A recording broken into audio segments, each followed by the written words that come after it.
Calígula foi chamado de muitas coisas. Implacável. Mau. Imaturo. Pervertido. Escandaloso. Manipulador. Cruel. Cruel. Cruel. Não era um cara legal. Ele comandou o império mais poderoso do mundo, com brutalidade sádica. Ele era vingativo, perigoso e irresponsável. Seu reinado de terror durou apenas 1.400 dias. Mas até hoje, todos sabem seu nome. Ele é a personificação do mal. As histórias que sabemos, as coisas que contam são realmente extremas. Em geral se diz que ele era louco, mas seria mesmo? Psicopata? Mau? Ah, sim. Patologicamente insano. Essa é a história que poucos sabem por trás de uma das figuras mais infames da antiguidade. Esse é Calígula. 1.400 dias de terror. O governo de Calígula em Roma foi caracterizado por comportamento sexual anormal e extrema violência. Recomenda-se cautela ao espectador. A história de Calígula acontece no 1º século depois de Cristo, menos de 20 anos depois da morte de Jesus Cristo. O Império Romano é a maior superpotência do mundo. Com seus vastos exércitos, Roma domina mais de 5 milhões de quilômetros quadrados em torno do mar Mediterrâneo. Uma área ocupada hoje por 47 países. Sua população total era estimada em 55 milhões, o que significa que 1 em cada 4 pessoas na Terra vivia sob o comando romano. E tudo isso está sob o controle de um homem de 24 anos, chamado Calígula. Apesar de ter comandado há mais de 2.000 anos, ainda hoje Calígula é lembrado como um louco. Ele foi o primeiro imperador megalomaníaco. Você ouve histórias do cavalo, histórias de sexo com a irmã, e essas histórias permaneceram. Sabemos delas hoje, ainda falamos delas 2.000 anos depois. De acordo com uma história, a esposa de um senador chama a atenção de Calígula e ele convida ela e o marido para um jantar. Uma oferta que eles não ousam recusar. No meio do banquete, Calígula a leva aos seus aposentos privados e se aproveita dela, enquanto os convidados aproveitam a comida. Para piorar a situação, depois Calígula volta ao banquete e conta a todos os convidados, inclusive ao marido dela, exatamente como ela tinha se comportado bem. Histórias como essa mantiveram vivo o nome de Calígula. Mas seriam verdadeiras? As antigas fontes mostram ele como um tirano maligno que merecia morrer. É difícil pesquisar e entender como Calígula foi. Sabemos que ele era excessivo, sabemos que ele era vingativo, sabemos que ele era paranoico. Mas ele era mesmo louco, como dizem? Ele não era uma pessoa louca, ele não era uma pessoa completamente autodestrutiva. Para entender se Calígula era louco como a história o rotulou, você tem que ver mais de perto todas as histórias de brutalidade e de excessos. E tudo começa no seu primeiro dia como imperador. A grande esperança de Roma. O governo de Calígula começa com uma procissão triunfante pela Via Ápia, a rua mais famosa de Roma. Grandes multidões o festejam e jogam flores em seu caminho. Para o povo, esse rosto jovem de 24 anos representa uma nova esperança. Nesse momento, ele ainda não é muito conhecido e há grandes expectativas sobre ele. Quando chega a Roma, Calígula segue direto para a Cúria Júlia, a sala de reuniões tradicional do Senado romano. Ele precisa deles para legitimar seu novo papel como imperador. Durante séculos, o Senado, formado por homens de famílias ricas e distintas, comandou Roma. Mas 68 anos antes, tudo mudou quando Augusto César assumiu o poder sobre o Senado e sobre toda Roma. Agora o império é governado por um homem. Augusto trouxe paz ao Império por 41 anos. Seu filho adotivo, Tibério, comandou nos 23 anos seguintes. Mas, no final do seu governo, Tibério não tinha grande popularidade. No final do governo, o povo odiava Tibério. Ele aumentou impostos, cortou jogos e festivais públicos, era avarento com a riqueza do Império e, por isso, puseram a esperança em Calígula. Agora, o bisneto de Augusto, Calígula, está pronto para assumir o papel de terceiro imperador de Roma. Mas primeiro ele precisa da aprovação do Senado.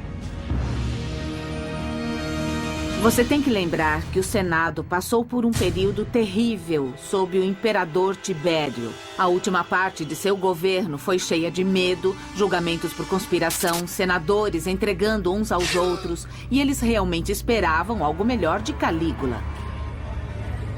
No que diz respeito aos senadores e ao povo de Roma, Calígula tem o pedigree perfeito.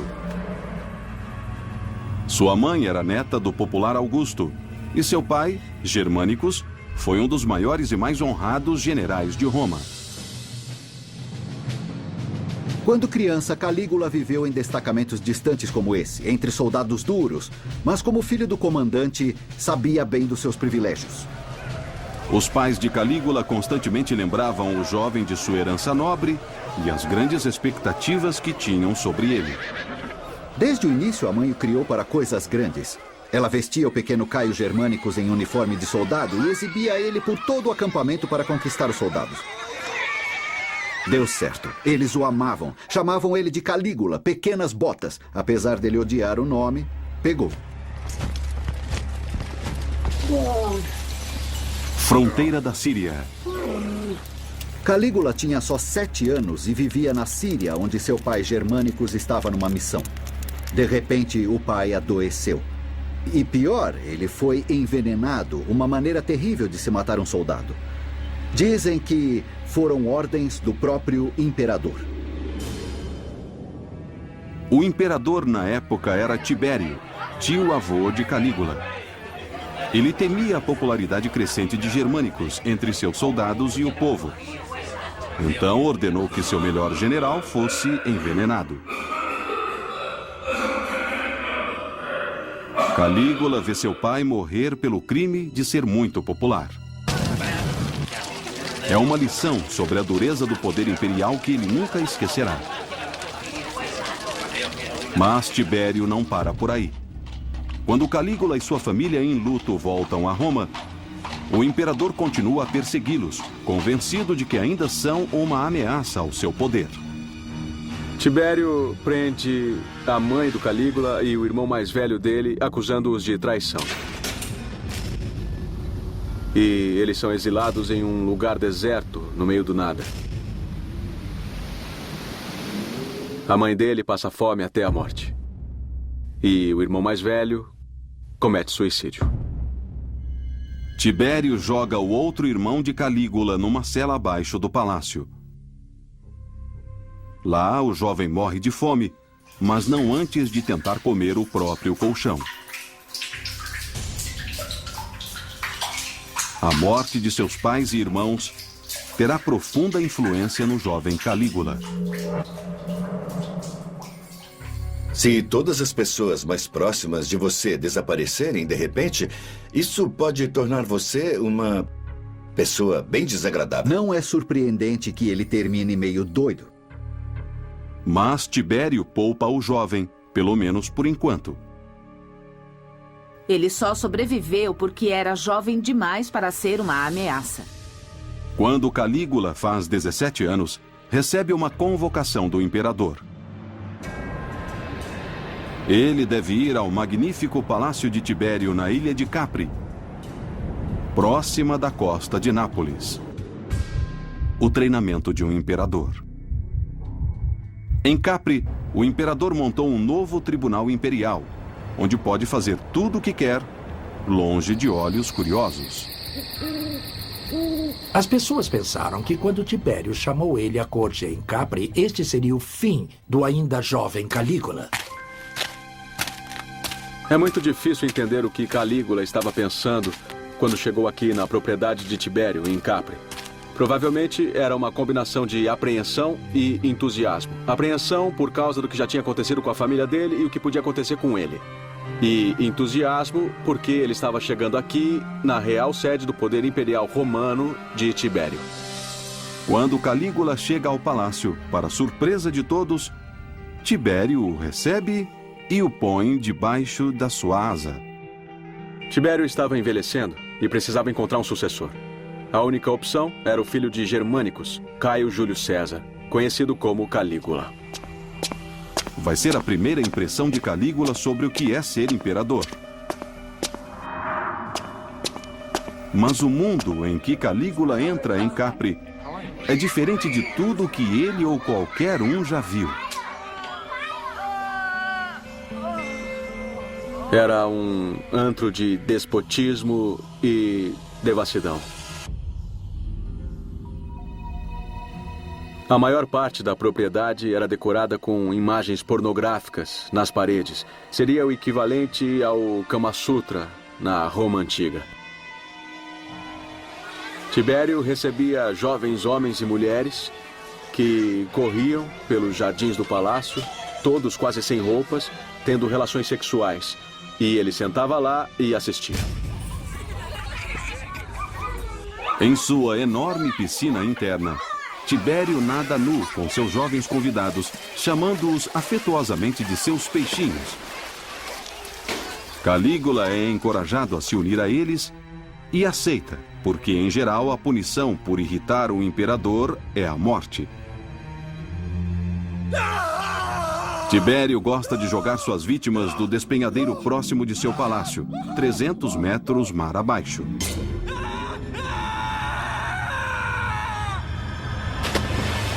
Quanto mais você chegasse perto do poder imperial, maiores os riscos. A morte era uma ameaça diária se você estivesse em Capri. Em Capri, Calígula recebe lições sobre violência,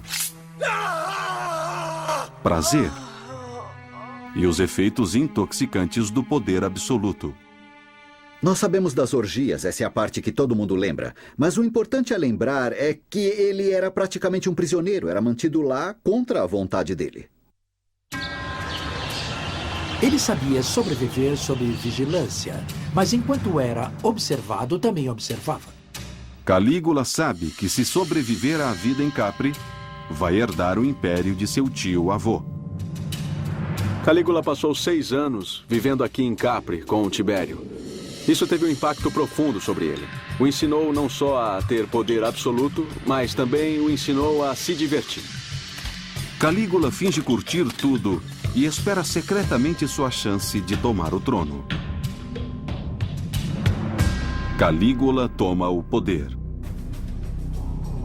Calígula sabe que o caminho mais seguro para o poder é assegurar a lealdade da guarda pretoriana, os homens contratados para proteger o imperador. A guarda pretoriana é a força de proteção pessoal do imperador. Ela vai onde ele vai. Mas não são guardas do palácio, são soldados bem treinados e bem armados. Podemos pensar neles como um cruzamento entre fuzileiros e o serviço secreto. Calígula faz amizade com o capitão dos pretorianos, um homem chamado Macro, e promete a ele poder e influência em troca de seu apoio quando chegar o momento. Calígula esperava definitivamente sua oportunidade para suceder Tibério. Ele era um jovem muito ambicioso e via isso como seu destino. E quando Tibério adoece aos 77 anos, Calígula vê sua oportunidade. Antigas fontes diziam que Calígula tentou sufocar o Tibério. Ele supostamente asfixiou o frágil imperador em sua cama, vingando a morte de sua família. E Macro, supostamente encarregado de proteger o imperador, finge que não vê. Calígula foi o primeiro imperador romano a subornar a guarda pretoriana para conseguir seu cargo, e não foi o último. Ele deu exemplo a todos os imperadores romanos subsequentes. Macro comanda a guarda pretoriana no apoio a Calígula como seu novo imperador, e eles o acompanham até Roma pela Via Ápia. Esse é o histórico do jovem que aparece diante do Senado de Roma e reclama o trono. o Senado romano. Ele substituiu Tibério, que era muito impopular na época em que morreu. Isso devia ser o início de uma nova era. Ele fez um discurso que impressionou o Senado.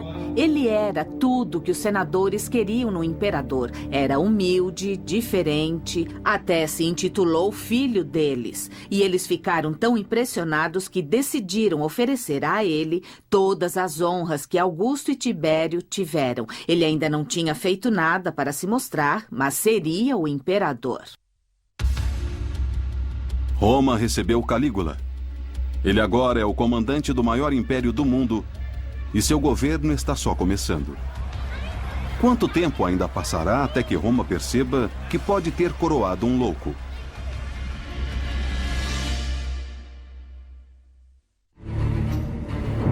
Hoje, Calígula é lembrado como um dos mais aterrorizantes e mais insanos imperadores da antiga Roma.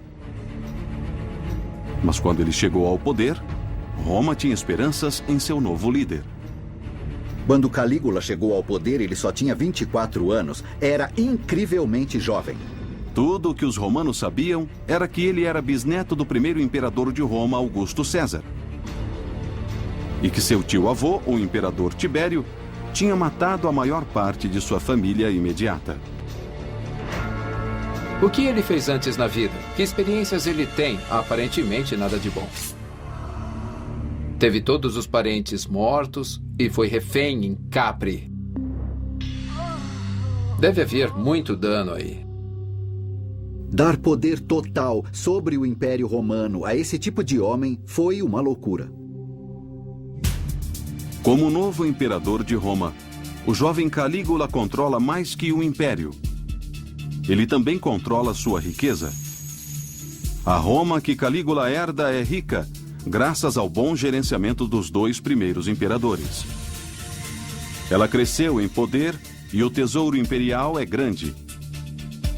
Agora Calígula começa a colocar esse dinheiro em movimento e começa a comprar apoio e confiança daqueles que importam. O poder do dinheiro. Calígula firma residência no Palácio de Tibério. E daqui inicia uma grande campanha de relações públicas. Ele tem que ganhar o Senado, o povo de Roma e, talvez o mais importante, a Guarda Pretoriana. Macro, o chefe da Guarda Pretoriana e o homem que ajudou Calígula a chegar ao poder, sugere que o jovem imperador dê aos seus soldados algo extra. Em seu testamento, Tibério deixou 1000 sestércios de ouro a cada guarda pretoriano. É o equivalente a 1 ano de pagamento. Aconselhado por Macro, Calígula dá o dobro. É um ato importante. Se ele quer manter seu poder, tem que colocar a Guarda Pretoriana do seu lado. Eles serão seus torturadores, seus policiais, vão fazer o trabalho sujo por ele. Calígula precisa deles felizes e leais, e eles são.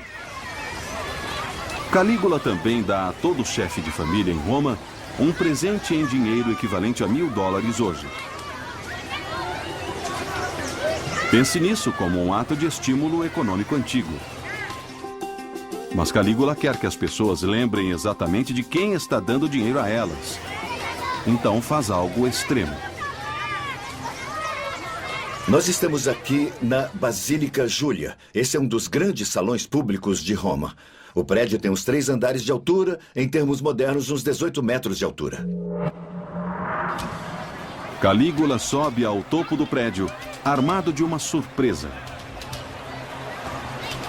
Ele tem baldes de moedas e as joga de 18 metros de altura. Esses mísseis de metal acertavam as pessoas que se batiam para pegar. E aqueles que não eram feridos por elas corriam o risco de serem pisoteados na pressa para pegar as moedas na rua lá embaixo. Acima de tudo, o sorriso benevolente do imperador.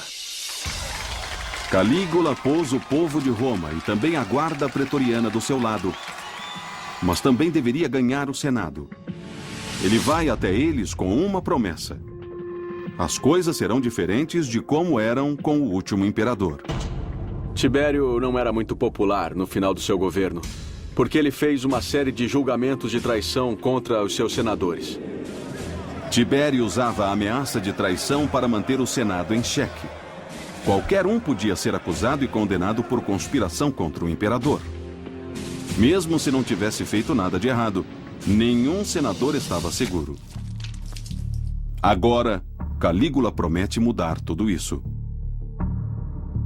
Com poucos meses de governo, Calígula repudia os odiados julgamentos por traição. Resolve acabar com eles e oferece uma anistia a todos acusados. E então Calígula, num gesto dramático final, queima todos os documentos que continham evidências contra os senadores. Finalmente haverá paz entre o imperador e o Senado. Ele até parece fazer paz com o passado, adotando o neto de Tibério, um garoto de 14 anos chamado Gemelo, como seu herdeiro. Acho que a coisa toda é um golpe de publicidade. Calígula tem 24 anos. Ele vai ter um longo governo pela frente. Dar atenção a Gemelo, adotando-o, não custa nada. Mas a devoção à família e o interesse na sucessão vão fazer ele ficar bem diante do Senado e do povo. Com o apoio de todos seguro, os primeiros 6 meses de Calígula no poder são um sucesso retumbante. Com 187 dias de poder de Calígula, o Senado dá a ele a maior honra possível do Império Romano, o título de Pater Patria, Pai da Pátria. Sua palavra agora é lei. Ele é o mestre indiscutível de Roma. De repente, conseguir todo aquele poder, não tendo feito nada em particular por ele, com toda a adulação, admiração e tudo mais, você teria que ser uma pessoa muito especial para que isso não virasse sua cabeça. Mas então Calígula recebe uma lembrança desagradável de seus limites. Não sabemos exatamente o que acontece, mas é certo que Calígula de repente fica doente. E é bem grave. Isso dura semanas. Ninguém sabe o que vai acontecer. É como se todo o império prendesse a respiração. Rapidamente se espalha a notícia de que o novo e amado imperador está à beira da morte. O povo faz vigílias fora do palácio. O comércio para. Mas nem todo cidadão do império está paralisado de medo. O chefe da guarda pretoriana Macro, que jurou fidelidade a Calígula, o abandona. Macro fez o mesmo de antes, quando Tibério estava doente. Ele se prepara para o pior. Ele passa muito tempo com Gemelo, o herdeiro adotivo de Calígula. Ele o encoraja a fazer aparições públicas para dar segurança ao povo. E começa a preparar o jovem para o trono. Mas Calígula surpreende a todos. Ele tem uma recuperação total. E quando enxerga toda a situação, não fica nada satisfeito com o que vê. Não mexa com Calígula. Gemelo estava no poder e parecia muito confortável naquela posição. Calígula percebe que com Gemelo por perto, ele sempre será substituível. Calígula ordena a captura do rapaz e a prisão. Mas não é só isso. Calígula envia seus guardas pretorianos à cela de Gemelo. Já que é proibido aos soldados derramarem sangue imperial, ele dá ordens estritas para que Gemelo tire a própria vida. E Gemelo nem sabe como usar uma espada. Então tem que pedir ajuda aos soldados. Eles mostram como usar a espada para uma morte com o mínimo de dor possível. Gemelo demonstra aprender rápido e tira a própria vida. Calígula ordena a morte de seu primo de 14 anos. É a virada em seu governo. O momento em que começa o terror, porque ele não para aí. Calígula realmente se sente traído por Macro, o homem que o ajudou a se tornar imperador, mas ele não pode simplesmente matar o chefe da guarda pretoriana. Foi aí que fez algo brilhante. Ele o promoveu e o nomeou prefeito do Egito. Calígula aponta novos comandantes para a guarda pretoriana e depois entra em ação. Antes de Macro sair do Egito, Calígula o prende por traição. Lhe apresentam uma espada e ordenam que faça coisa mais honrosa. Macro também é forçado a cometer suicídio. Assim, Calígula faz outra vítima. E haverá muitas mais. Quando Calígula adoeceu, um certo nobre declarou publicamente que daria sua própria vida pela recuperação do imperador. Quando Calígula se recupera, ele encontra o nobre e o obriga a cumprir o que tinha prometido. O arrasta pelas ruas e o joga no Tibre, onde ele se afoga. Isso revela a verdadeira natureza de Calígula. Se as pessoas fizessem declarações como essa, ele cobrava que cumprissem, e foi assim que fez. Brutalidade como essa não era novidade em Roma.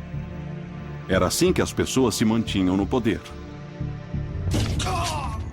Mas o reino de terror de Calígula está só começando, porque ele vai mostrar ter um apetite pelo poder como nenhum outro homem na história.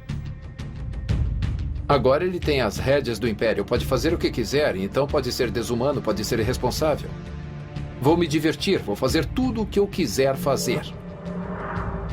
Ele vai também revelar um apetite para o sexo como ferramenta para infligir prazer e dor.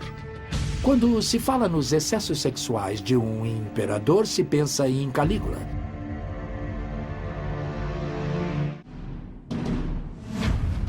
Durante os primeiros 6 meses como imperador da antiga Roma, Calígula assegurou sua posição comprando o povo e os militares. Mas seu reino de terror começou quando ele matou seu primo de 14 anos, seu sucessor legítimo. Agora que conseguiu poder absoluto sobre o maior império da Terra, ele faz o que provavelmente qualquer um de 25 anos faria em seu lugar. Se diverte. Sexo e excesso. Com 1 ano de poder, a vida é boa para Calígula. Ele oferece refeições exóticas vindas de todo o império e dá festas extravagantes no palácio. Romanos de alta classe ofereciam banquetes como maneira de mostrar riqueza e prestígio. Mas Calígula leva isso a um outro nível. Seus convidados provam iguarias exóticas como língua de flamingo, calcanhares de camelo e avestruz assado. Um desses banquetes custou 10 milhões de sestércios. Essa era a verba anual de 3 províncias romanas somadas. Esse cara tinha um apetite pelo prazer. Ele era viciado em tudo. Em bebida, na atitude com a comida. Ele até adaptou um veneno para aumentar o seu estômago para poder comer ainda mais. Ele não era nada controlado. Também era muito difícil alguém com seu histórico, que cresceu no ambiente onde ele cresceu, não ser um glutão e não chegar à atividade sexual extrema. Toda Roma fala sobre as festas exóticas e eróticas de Calígula e de sua relação anormal com sua irmã mais nova, Drusila. Uma das primeiras palavras que me vem à mente quando eu penso em Calígula é incesto. É um segredo aberto. Toda Roma cochicha que Calígula dorme com a irmã mais nova, Drusila. Em banquetes, ele dá a ela a posição de honra, a enche de atenções, dá comida na boca e até a acaricia. Tudo na frente do marido dela. A irmã de Calígula, Drusila, é casada com um dos amigos mais próximos de Calígula, um homem chamado Lépido. Mas dizem que isso era só uma maneira de mantê-la por perto. Romanos gostavam de falar de sexo, gostavam muito de falar sobre escândalos sexuais. Lépido não tinha por que reclamar do acordo. Como o cunhado de Calígula, ele é o próximo na linha para o trono. Mas a relação de Calígula com sua irmã pode ter sido mais do que apenas sexual? É possível que ele tivesse em mente uma ideia de desenvolver uma linhagem puramente real como a de Ptolomeu no Egito. Era isso que os faraós faziam. Isso era parte do seu amor pela cultura oriental. E ele queria ser um imperador do tipo oriental. A única coisa de que Calígula parecia gostar mais do que sexo era a violência. Esporte sangrento.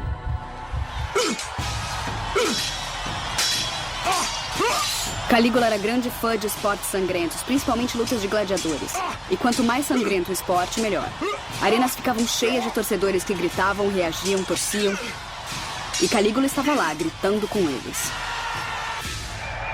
O combate entre gladiadores faz parte da cultura de Roma há mais de 200 anos. Geralmente, os gladiadores são ex-soldados inimigos, capturados em batalha, que são treinados para lutar uns com os outros para o divertimento das massas. Mas Calígula quer tornar o passatempo preferido de Roma mais pesado, mudando as regras. Seria como se o presidente americano mudasse as regras do beisebol. As lutas de gladiadores eram sagradas para os romanos, mas Calígula queria mais sangue. Então criou as lutas incompatíveis. Um gladiador tem uma espada, o outro apenas uma rede. Um lutador tem um escudo e o outro nada. Isso aumenta a carnificina dramaticamente. E não só a carnificina humana. As arenas romanas geralmente mostram shows especiais com homens caçando animais selvagens. Calígula começa a importar animais exóticos de todo o império. Leões, tigres, ursos e até elefantes. Ele os mata em quantidades nunca vistas antes. Tudo para o divertimento do público. Uma história conta que um anfiteatro começou a ter pouca comida para todos os animais que mantinha. Então Calígula ordenou que usassem prisioneiros como comida. Jogar criminosos aos leões não é nada de novo em Roma. Os romanos tinham uma ideia particular de combinar entretenimento popular com uma luta de gladiadores com execuções públicas e punições a criminosos. Mas Calígula não para aí. Qualquer um que ousasse vaiar o imperador era jogado das arquibancadas pelos guardas de Calígula direto na arena. Mais comida aos animais. Mas primeiro, ele gostava de ver cortarem as línguas para não haver reclamação. O amor de Calígula pelo espetáculo público nem sempre é tão sangrento. Ele também gosta de teatro. Ele se envolve tanto nas peças que pula no palco e começa a fazer todos os papéis. Quem vai impedi-lo? Ele adora se vestir, adora o drama, adora a performance e pode fazer isso porque é o imperador. Mas o hobby preferido de Calígula é a corrida de cavalos. Mais que qualquer coisa, Calígula adorava a corrida de cavalos. Ele ia às corridas, torcia com a plateia, apostava grandes quantidades de dinheiro e, mais do que isso, ele visitava estábulos, recompensava carroceiros, dava festa para eles. Mais que qualquer um, Calígula levava a corrida de cavalos profissional em Roma a um outro nível. E as pessoas o amavam por isso. Calígula faz corridas de cavalos do amanhecer até a noite.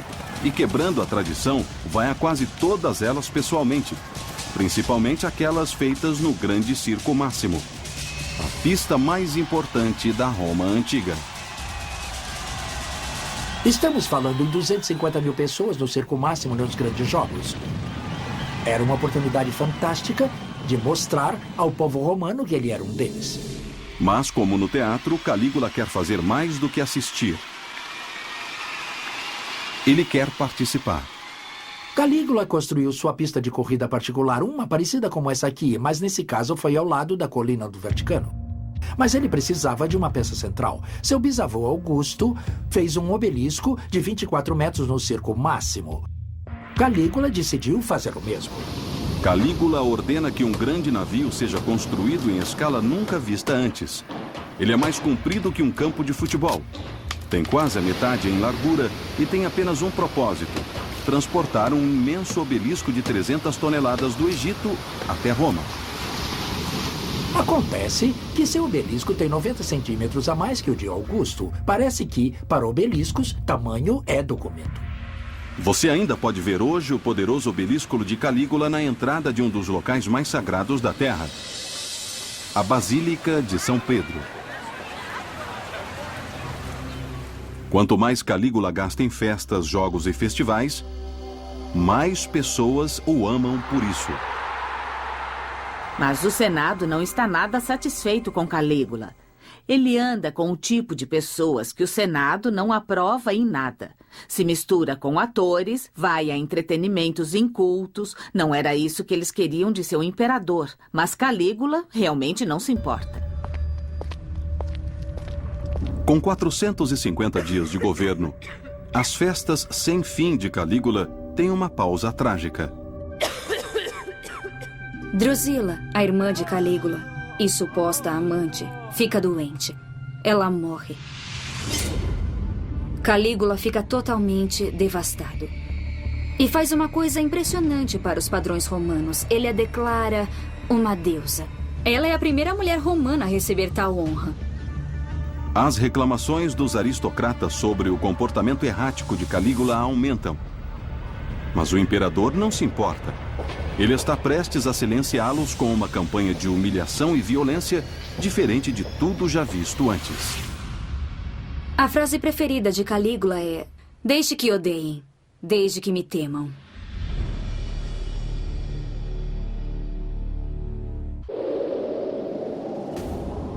Como chefe absoluto do vasto Império Romano, Calígula passou seu primeiro ano e meio de poder festejando, fazendo jogos e banquetes elaborados, mas também aterrorizando os senadores de Roma com sua matança e sangue frio de qualquer um que o desagradasse, até mesmo seu primo de 14 anos.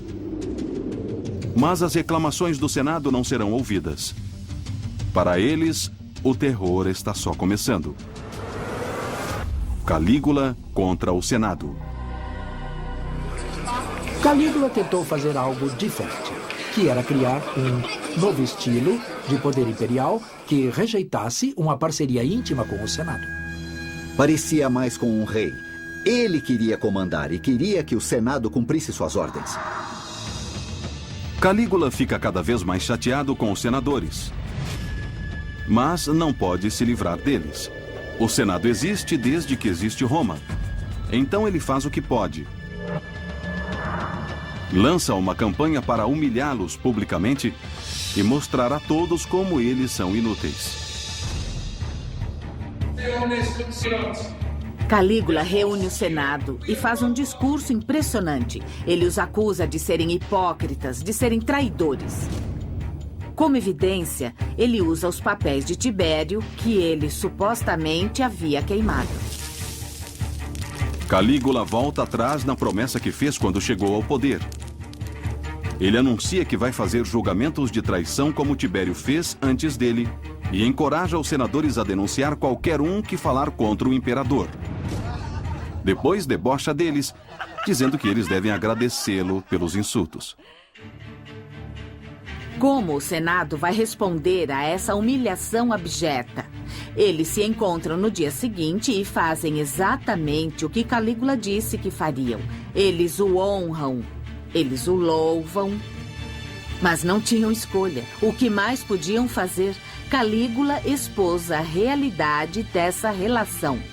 O Senado podia se achar no controle, certamente tinha prestígio social, mas não tinha poder político real no final das contas. Calígula começa a humilhar aristocratas orgulhosos de Roma em todas as oportunidades. Num banquete imperial, quando vários senadores tentam se aproximar de Calígula e falar com ele sobre políticas sérias, ele simplesmente tem um ataque de riso. E eles dizem: qual é a graça? E ele diz: eu só estava pensando que com um simples gesto, mando cortar o pescoço de todos vocês. Esse cara tem um senso de humor negro. Ele sabe que tem poder absoluto sobre a vida e a morte. E sabe que seus senadores sabem disso. E acha divertido. Calígula tinha senso de humor, pelo menos sob seu ponto de vista. Ele era muitíssimo divertido. Para si mesmo. Eu acho que o senso de humor dele era muito baseado no desconforto de outras pessoas. Uma coisa que ele fazia e que lhe dava muito prazer era acabar com todos os privilégios de assentos em apresentações públicas. Ele se divertia muito vendo os senadores se empurrando para ter um bom lugar para sentar. E os que não conseguiam bons lugares eram forçados a sentar com os escravos ou com as classes mais baixas.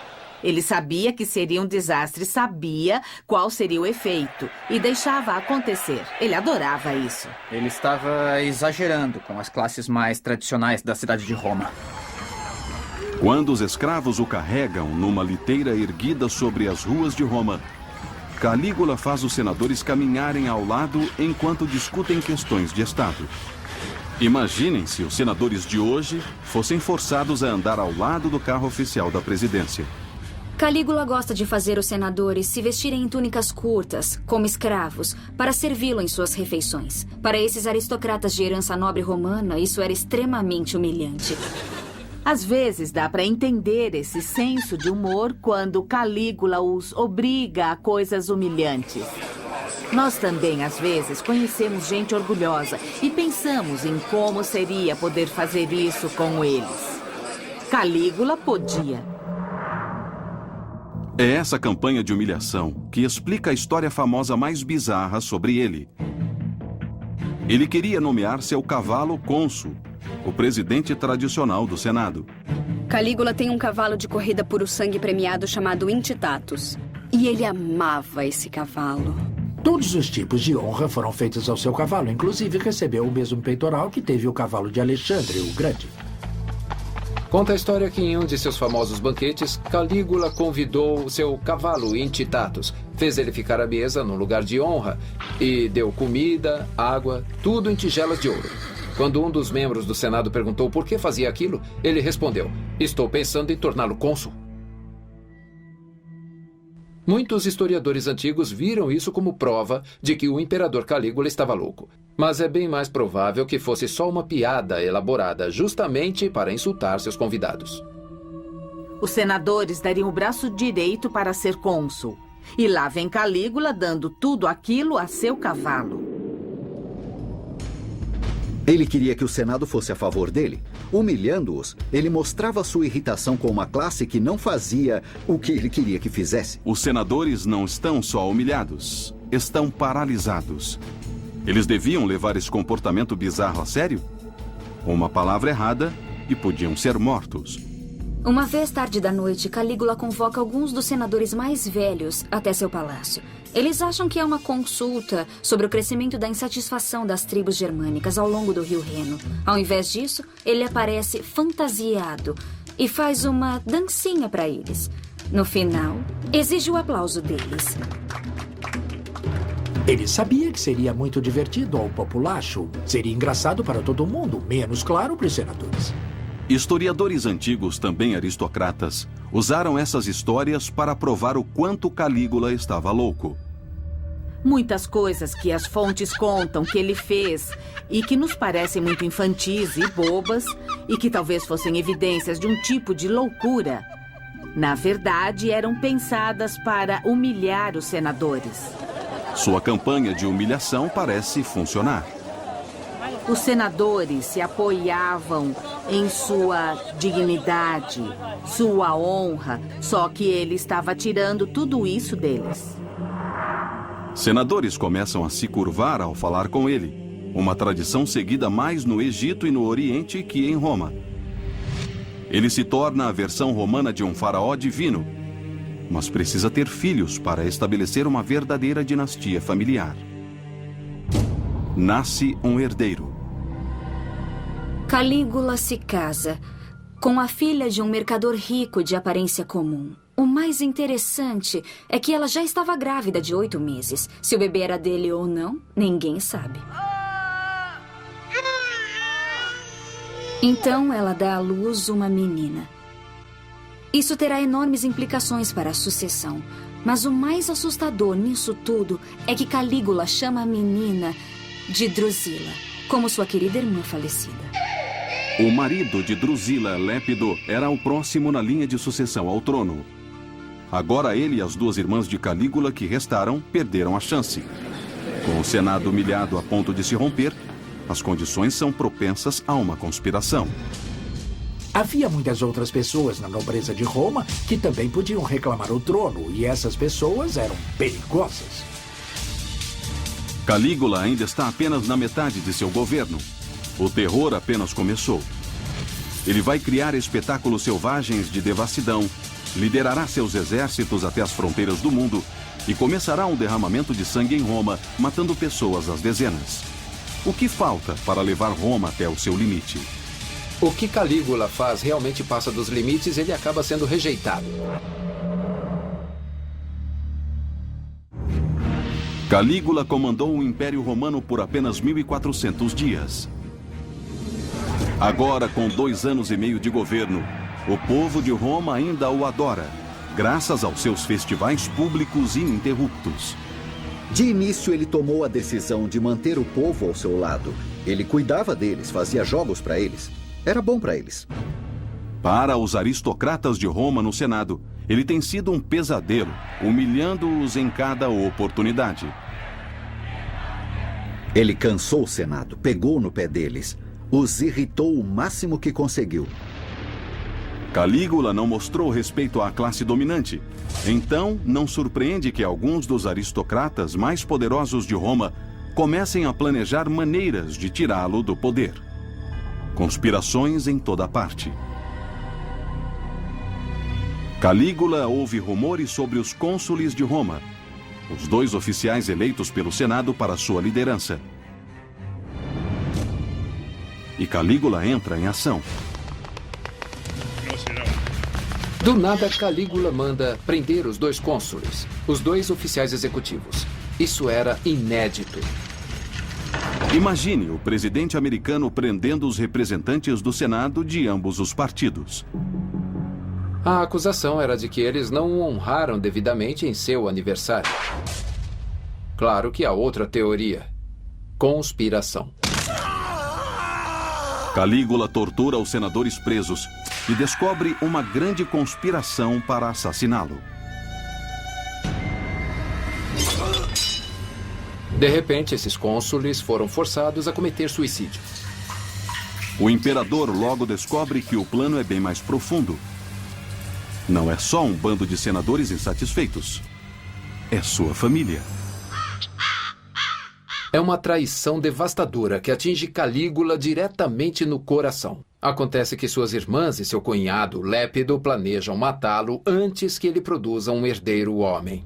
Lépido era o próximo na linha do trono. Mas agora parece que ele e as 2 irmãs de Calígula estão no centro de um plano de longo prazo para assumir o poder.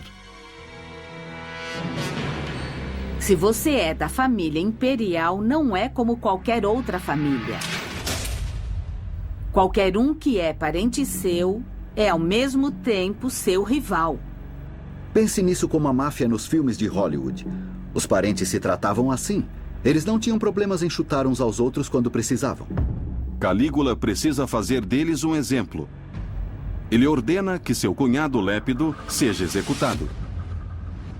Depois força sua irmã mais velha, Agripina, a caminhar 170 quilômetros nos campos de Roma, levando as cinzas de seu co-conspirador. E numa atitude maligna, ele exila as 2 irmãs na mesma ilha para onde o imperador Tibério enviou sua mãe para morrer 10 anos antes. Eles podiam ser usados como um exemplo para qualquer oposição, para qualquer um que quisesse se revoltar contra o imperador. Não se pode pensar na sua irmã como sua irmã. Ela é sua irmã, mas também sua rival. Agripina vai rir por último. Ela será a mãe de um imperador quase tão famoso quanto seu irmão Calígula. Seu nome é Nero. Também envolvido na conspiração está um dos maiores generais de Calígula, o comandante de 8 legiões veteranas. Calígula também o executa. Mas isso cria um problema, porque aquele general era encarregado de uma das fronteiras mais perigosas de Roma. Nos últimos 90 anos, a fronteira norte do Império é o rio Reno. Lá, soldados romanos lutam para evitar que as ferozes tribos da Germânia tomem o Império. Calígula precisa que esses soldados se mantenham leais. Para qualquer imperador romano é absolutamente crucial ter a lealdade total das legiões, principalmente nas perigosas fronteiras com províncias armadas. Ele também precisa delas se quiser realizar seu sonho real de expandir o Império e glorificar seu nome. Calígula segue para o norte. Comandante Calígula. É sempre importante para um novo imperador romano fazer alguma coisa de sucesso militarmente, porque assim ele ganha a lealdade do exército, que, vamos admitir, é como você mantém seu poder no final. No que diz respeito a Calígula, sendo o filho de Germânicos, ele tinha de se mostrar um comandante eficiente em campo. Calígula sabe que a melhor maneira de cimentar sua autoridade em Roma é pela conquista militar. Os romanos respeitam seus generais acima de qualquer coisa. Ele precisa de uma campanha militar. O Império já ocupa todo o Mediterrâneo, mas Calígula quer mais. Há um lugar que não vê um exército romano desde que Júlio César tentou invadir uns 90 anos antes.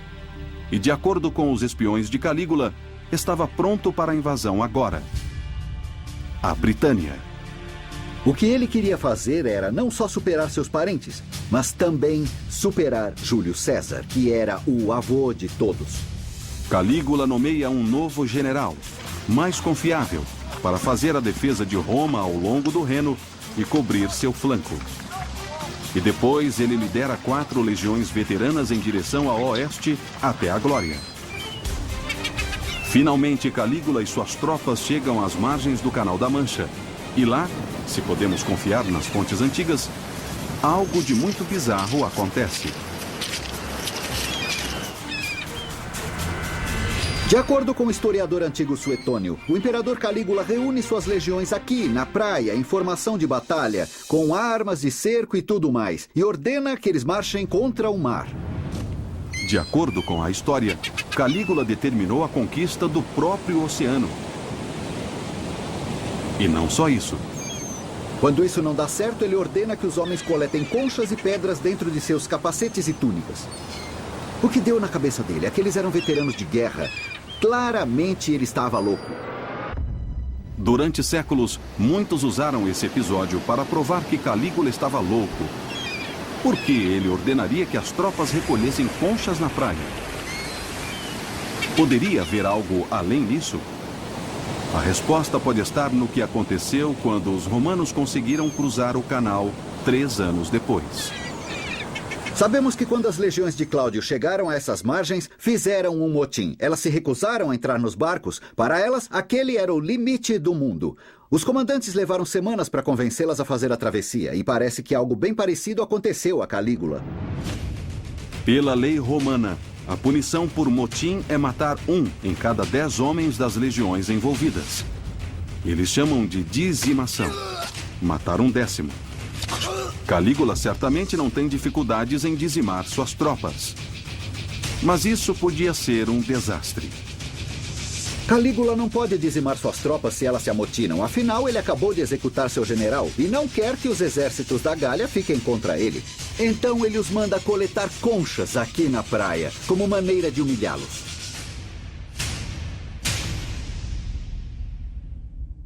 Mandar, sabe, aqueles soldados romanos duros e frios catarem conchas da praia era uma grande humilhação para um homem. Para os romanos era pior. Para Calígula, a tentativa de invadir a Inglaterra é um fracasso devastador que ele não admite em casa. Ao invés disso, ele envia mensagens ao Senado sobre suas manobras militares de sucesso à beira do Mar do Norte.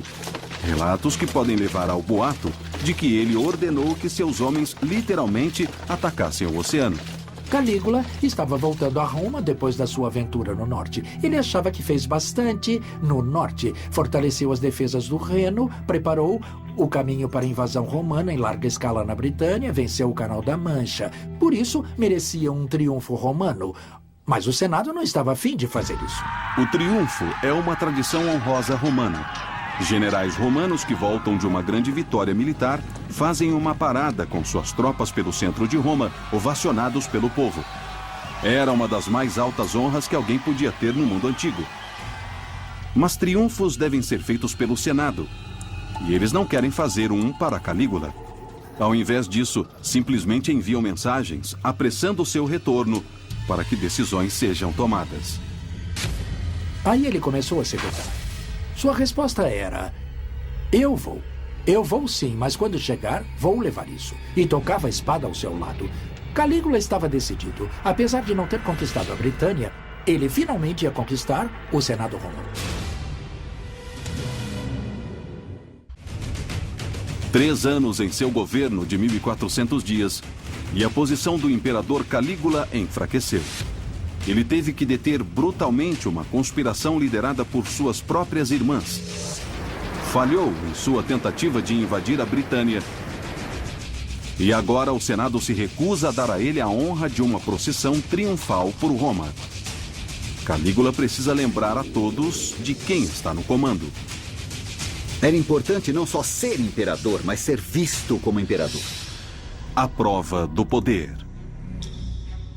Calígula decide que é hora de comemorar sua grandeza com uma demonstração pública de seu poder, da qual as pessoas vão falar por gerações e gerações.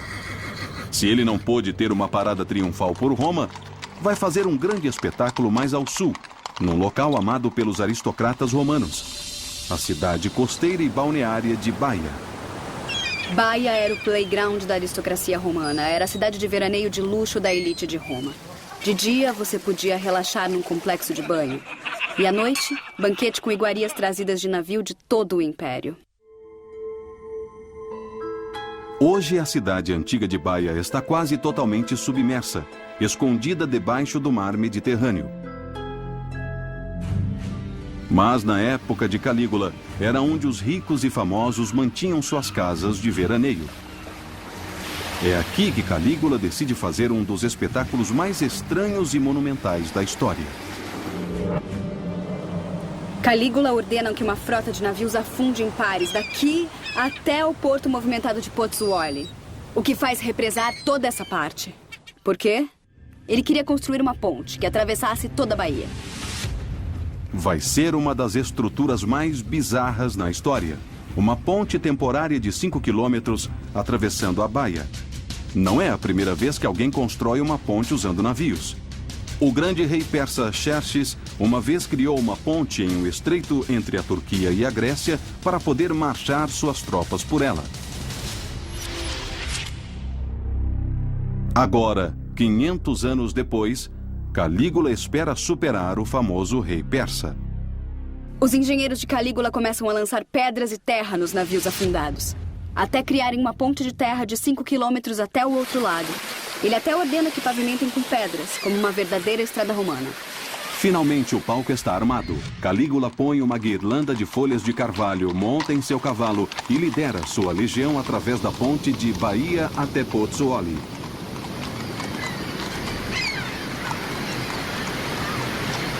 Não foi tanto uma parada, mas uma peça de teatro espetacular. Atrás dele, centenas de soldados vestidos para a batalha. E eles levaram o dia inteiro para fazer a travessia. Naquela festa, Calígula e suas tropas fizeram uma festa em Pozzuoli. Debochadamente, eles se intitularam prisioneiros dos bordéis do porto e beberam até tarde da noite. Então, no dia seguinte, eles fazem tudo ao contrário. Só que dessa vez, Calígula monta numa charrete levada por cavalos e metade da população de Pozzuoli entra na diversão. Toda a ponte é iluminada com tochas, permitindo que a festa continuasse noite adentro. Começam brigas e alguns até se afogam quando as coisas fogem ao controle. Historiadores usaram a ponte de Calígula para o nada como prova de sua profunda insanidade. Mas ela teria propósitos mais estratégicos? Imagina que você é um desses aristocratas romanos assistindo de sua casa a festa que acontecia na Baía. Você ficaria aterrorizado. Calígula desencadeou profundo caos. Ele essencialmente dizia: não preciso dos seus triunfos, não preciso das suas honras, eu sou o grande Calígula. Ele acreditava de verdade que as pessoas o admirariam por isso, e muita gente admirou. Ele era muito popular em certos setores da comunidade.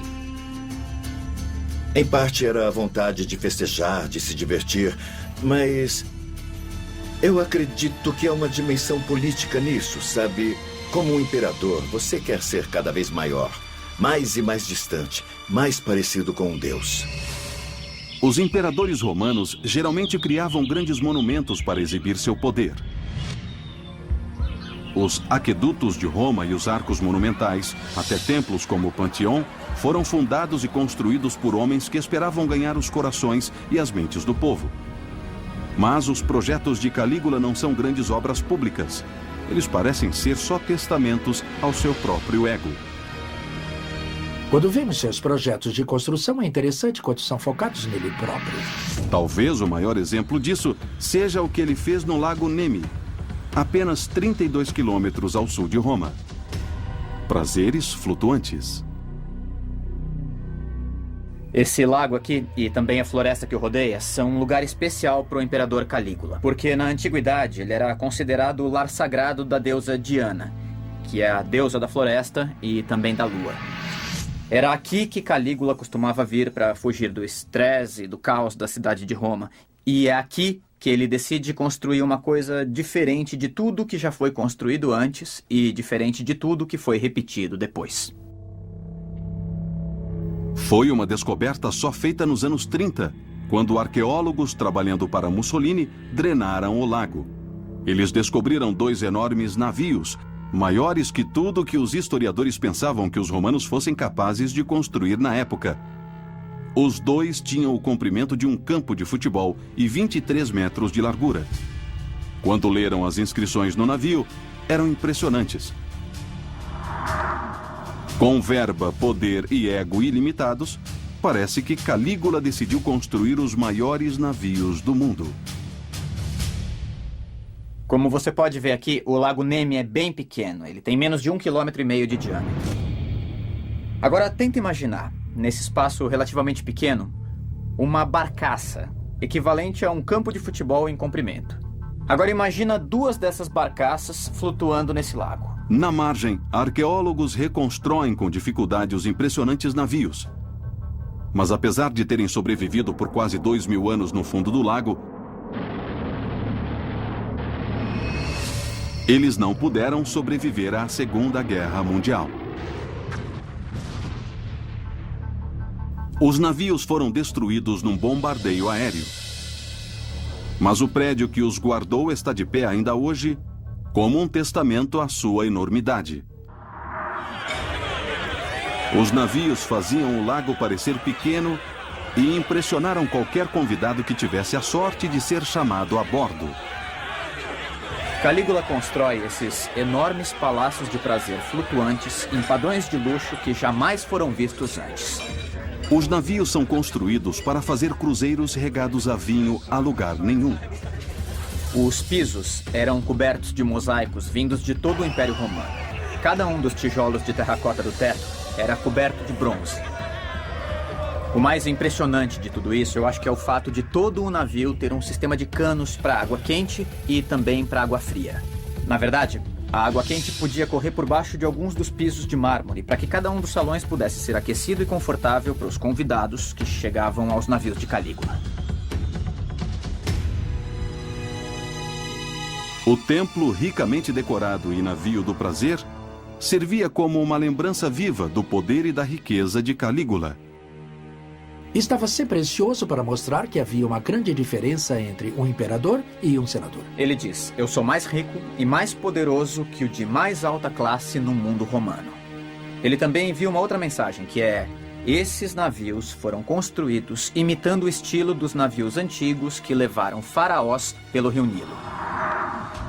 E completa: eu vou governar, não como os 2 imperadores anteriores. Eu vou governar Roma com o poder absoluto de um faraó.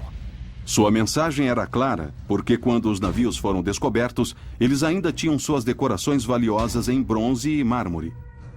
Parece que foram intencionalmente afundados, intactos, depois da morte de Calígula, provavelmente sob ordens do Senado. Eles não queriam lembranças dele. Muitos acreditam que os navios de Nemi, como os navios da Ponte de Baia, são projetos de vaidade, maneiras que Calígula teve de provar que não havia nenhum igual a ele. Ele estava pronto para se tornar um faraó divino. E como os que estavam à sua volta descobriram, questioná-lo era morrer. Para que fosse o governante indiscutível de Roma, ele tinha que pisar em muita gente. Ele tinha que pisar em muitos corpos. Calígula comandou Roma por apenas 1.400 dias. Mas depois de sobreviver a uma conspiração durante seu 3º ano no poder, ele evita Roma. Está no norte com as legiões, faz imensos espetáculos em Baia. e faz festas a bordo de seus barcos do prazer no Lago Nemi. Mostrando poder, você mostrava que era Augusto que tinha o direito de governar. Agora, em seu 27º aniversário, ele volta à capital com uma vingança, pronto para matar todos que podem atrapalhar a sua busca por poder ilimitado. O imperador contra-ataca. Se alguém fala contra o imperador, se alguém apenas olha para ele de modo errado, entra para sua lista de inimigos. Mas ele não os prende mais. Agora, apenas mata todos eles. Uma noite, em uma reunião festiva, Calígula faz prisioneiros 3 jovens, filhos de aristocratas ricos. Um escravo diz que os ouviu criticar o imperador. Eles são amordaçados, então não podem se defender. E lá na frente dos convidados, Calígula bate e tortura os 3, até não resistirem. No final do espetáculo sangrento, os 3 garotos estão mortos no chão. Mas Calígula não terminou. Ele não quer ouvir nenhuma reclamação de seus pais ricos, então manda seus soldados até a casa deles e os mata também.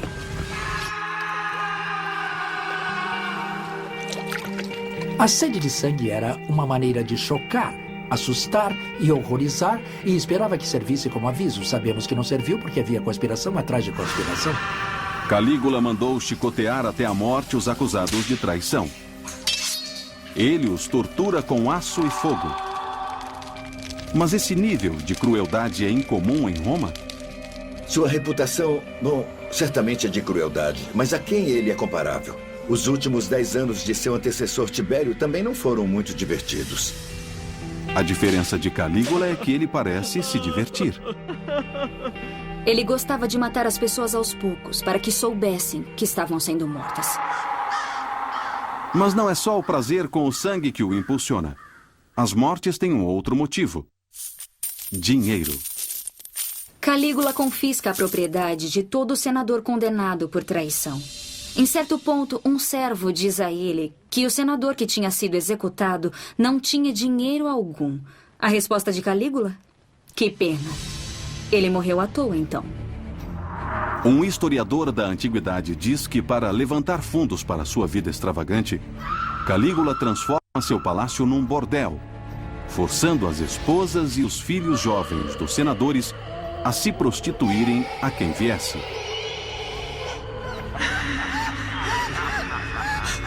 Teria Calígula cafetinado as esposas dos senadores no Monte Palatino? Isso acabou saindo totalmente do controle. Era a maneira como as fontes na época que não gostavam dele escolheram exagerar e mostrar de modo ruim tudo que ele fazia. Pode haver um pouco de verdade na história. Se ele convida os membros das famílias dos senadores em que ele não confiava para o palácio, eles ficavam sob o controle da guarda pretoriana. É um golpe brilhante porque viram praticamente reféns. Calígula percebe que não pode mais confiar em ninguém que considerava como amigo. Ele não pode sequer confiar em ninguém de sua família. Assim, se cerca de ex-escravos que adulam o imperador para terem liberdade. O círculo íntimo de Calígula agora era composto de seus servos. São homens livres, pessoas que juraram lealdade e tudo mais a ele. Se você não se entende com sua família, essa é uma outra opção. São pessoas que absolutamente se dedicam a você de maneira que seus familiares deveriam se dedicar, mas não se dedicam. Ele tem poucas pessoas com quem pode contar. Não restou mais ninguém. Um dos ex-escravos de Calígula, Protógenes, se torna um homem de grande influência, temido até pelos mais poderosos senadores.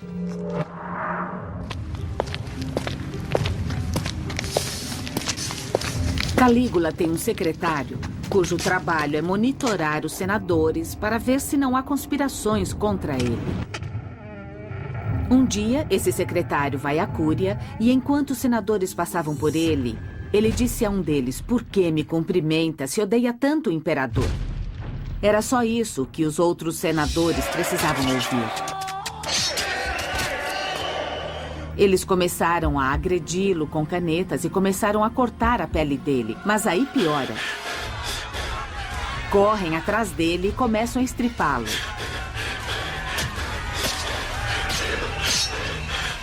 Por fim, pegam suas entranhas e membros e amontoam na frente do imperador. Porque sabiam que para demonstrar sua lealdade a Calígula, eles tinham que entregar aquele homem.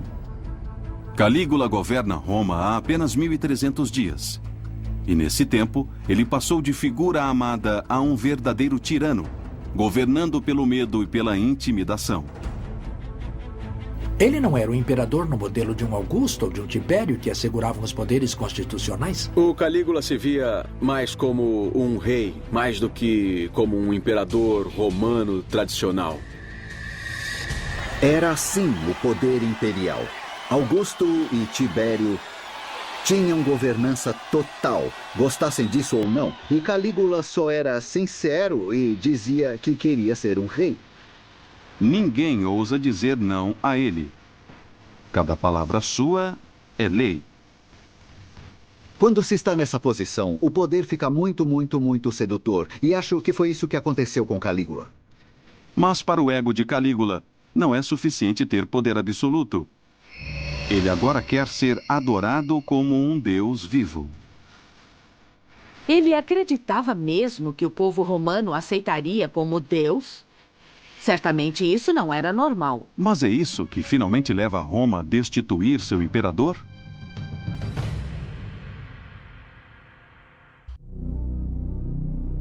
(1.300 dias de seu reinado de terror) e o ego do imperador de 27 anos está na lua. Ele usou seu poder para viver seus prazeres pessoais e assassinar qualquer senador que desaprovasse seu comportamento. Mas parece que não é suficiente. Agora ele quer ser adorado como um deus vivo. Depois da sua morte, os imperadores eram endeusados. Calígula, no entanto, deu um passo adiante, colocando ênfase na sua divindade enquanto estava vivo. Poderes divinos. Nós temos que lembrar que num momento impressionante da vida de Calígula, ele foi para a Síria com seu pai, Germânicos, e eles foram adorados como deuses. Acho que isso influenciou e ficou nele até sua vida adulta. Como sempre, o desejo de Calígula de ser adorado começa mais como uma piada. Calígula era uma pessoa que amava a arte da pantomima. E nessas performances, você geralmente personifica mitos, a mitologia grega, e interpreta o papel de um deus. Parece que de tempos em tempos ele se vestia como deus Júpiter ou Apolo, ou punha até uma peruca e se passava por Vênus, a deusa do amor. De acordo com uma história, ele exigiu que os senadores subissem ao palco e se curvassem diante dele para reverenciá-lo, e eles obedeceram.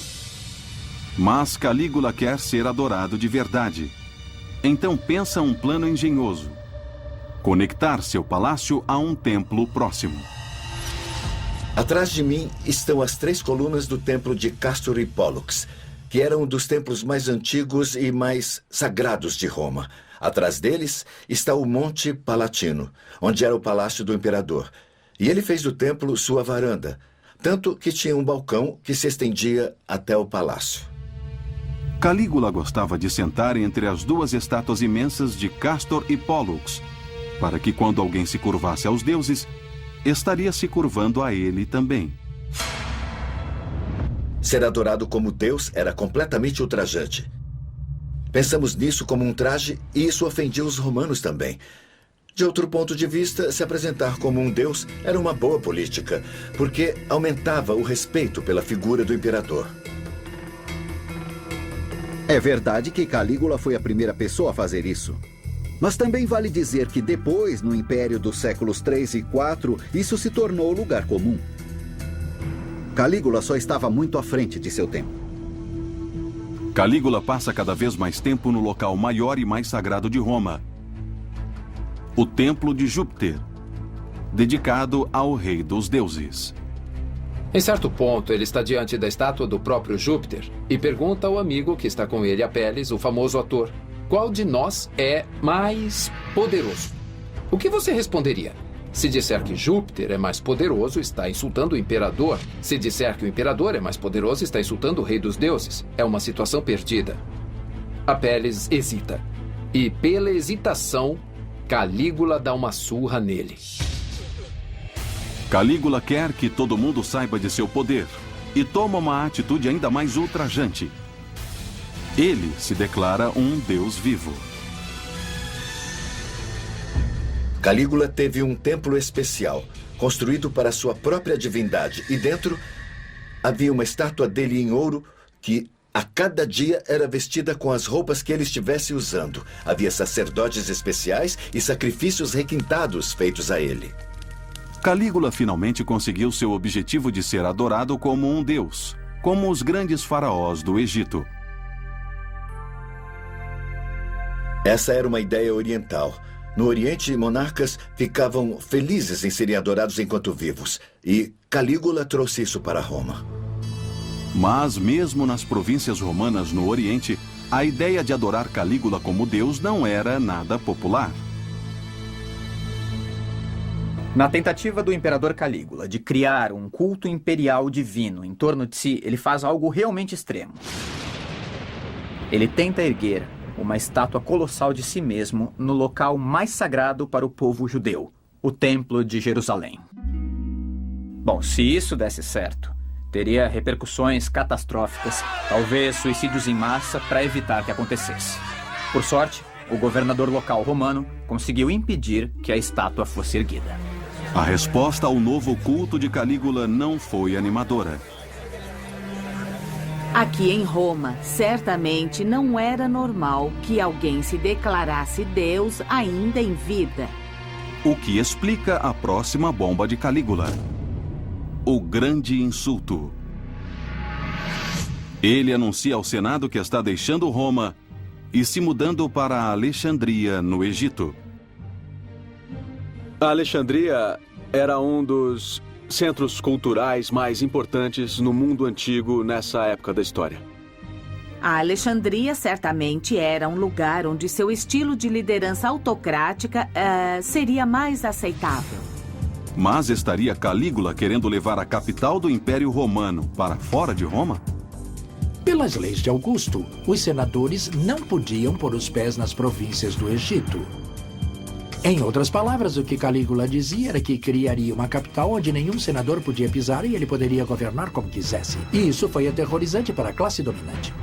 Esse foi o maior tapa na cara da sociedade romana em geral, principalmente para a aristocracia.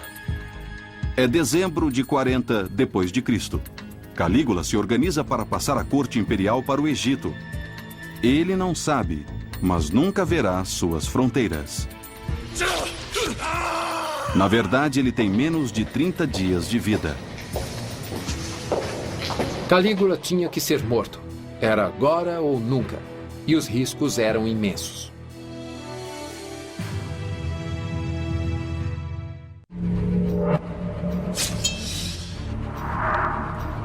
O imperador Calígula aterrorizou Roma por quase 1.400 dias.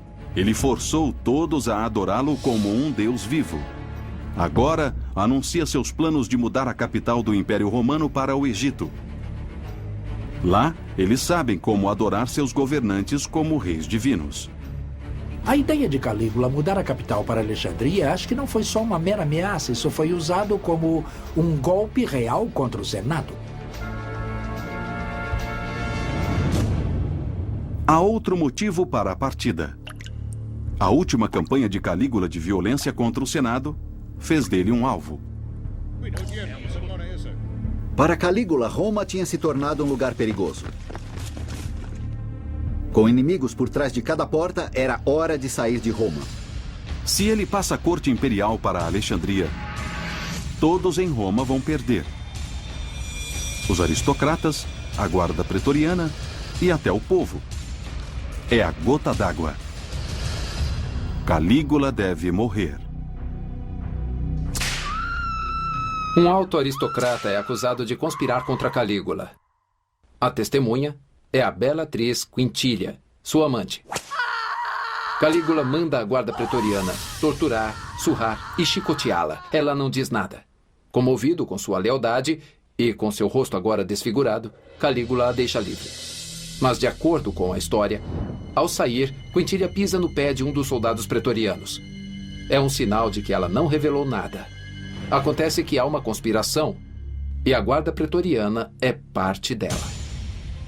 A guarda pretoriana fica cada vez mais irritada com seu benfeitor Calígula. Se ele mudar a sede do governo para Alexandria, eles perdem seu poder e sua influência. Um homem em particular se torna o foco da conspiração, Cássio Quereia. Quereia é o chefe da guarda pretoriana, o que o põe na posição perfeita para uma emboscada ao imperador. Mas por que ele se envolveria numa conspiração?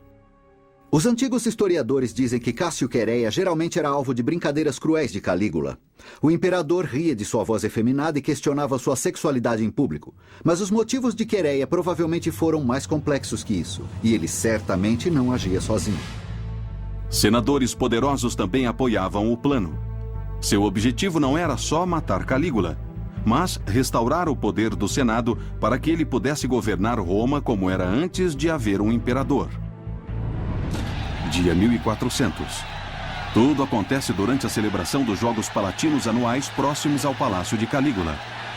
Naquela tarde, o imperador se retira aos seus aposentos para um banho e uma refeição no meio do dia.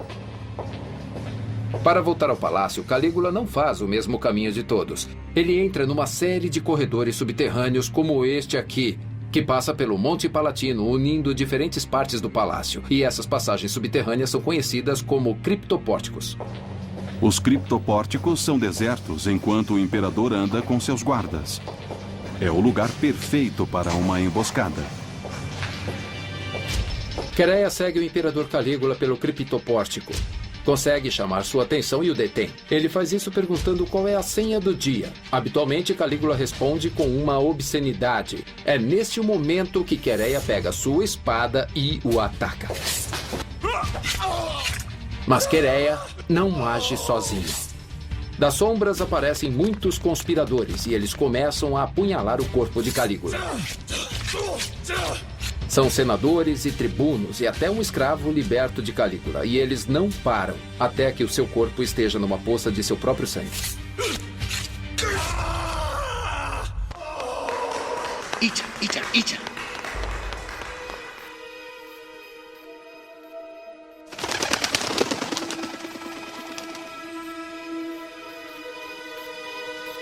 Diante do palácio, em pleno fórum, uma multidão começa a se reunir. Boatos contam que Calígula está morto. Mas será? Esse era o cara que dava festas para divertir? Era o cara que ia viver por muito tempo como o jovem imperador e agora a festa acabou?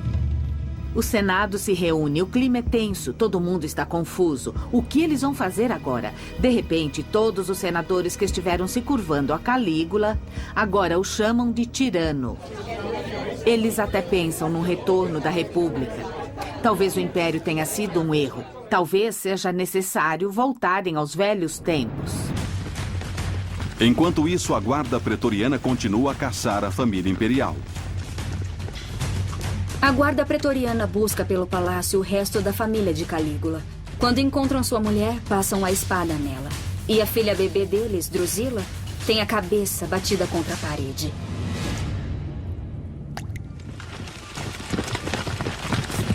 Nenhum descendente de sangue de Calígula pode sobreviver. Quando a guarda pretoriana vai de cômodo em cômodo, ela encontra o tio de Calígula, Cláudio, que estava escondido. Cláudio está convencido de que é o próximo a ser morto, mas não é isso que acontece. Enquanto o Senado pensa no que fazer a seguir, Quereia e a guarda pretoriana colocam seu próprio plano em ação. A guarda pretoriana leva Cláudio ao acampamento fora dos portões de Roma e o proclama imperador. Esse era seu plano. Eles não querem o retorno da República. Enquanto houver um imperador para proteger e servir, eles terão poder e terão influência. Cláudio, o tio mais velho de Calígula, se torna o próximo imperador de Roma. Cláudio sempre foi mostrado como um homem meio bobo, mas ele foi muito mais inteligente do que se diz. E há razões para se acreditar que Cláudio estava por trás do assassinato. Cláudio certamente se beneficiou com ele. O Senado fica sabendo que a guarda pretoriana declarou Cláudio o novo imperador e que foram enganados. O sonho do Senado de retomar o poder sobre Roma agora está morto. Houve uma brecha, houve um pequeno espaço que se fechou muito, muito rápido e nunca mais vai reabrir. Depois da morte de Calígula, o Senado faz de tudo para remover todos os vestígios dele. Eles os declaram damnatio memoriae, uma danação da memória. Inscrições foram apagadas, estátuas foram derrubadas e destruídas, e toda a representação física do imperador foi completamente retirada dos olhos do público. Eles condenam sua memória e condenam sua imagem. Mas é tarde demais. Os 1400 dias de terror de Calígula podem ter acabado. Mas ele redefiniu o papel do imperador. Seu incrível apetite para o prazer e o derramamento de sangue serão imitados por outros imperadores que beberão do poder imperial, e Roma nunca mais será a mesma. Ele nos mostra o que pode acontecer quando não há regras. Ele era muito jovem quando chegou ao poder. Ao darem a um homem inexperiente o poder absoluto sobre o mundo, ele se corrompeu. Ele vai para os livros de história como um dos piores. Há um motivo para ele ser assassinado tão no início de seu governo. Se foi louco ou simplesmente mau, Calígula continua como um grande exemplo de como o poder absoluto corrompe completamente. Ele se tornou imortal como sempre quis. Porque até hoje, 2000 anos depois de seu reinado de terror, sua fama continua.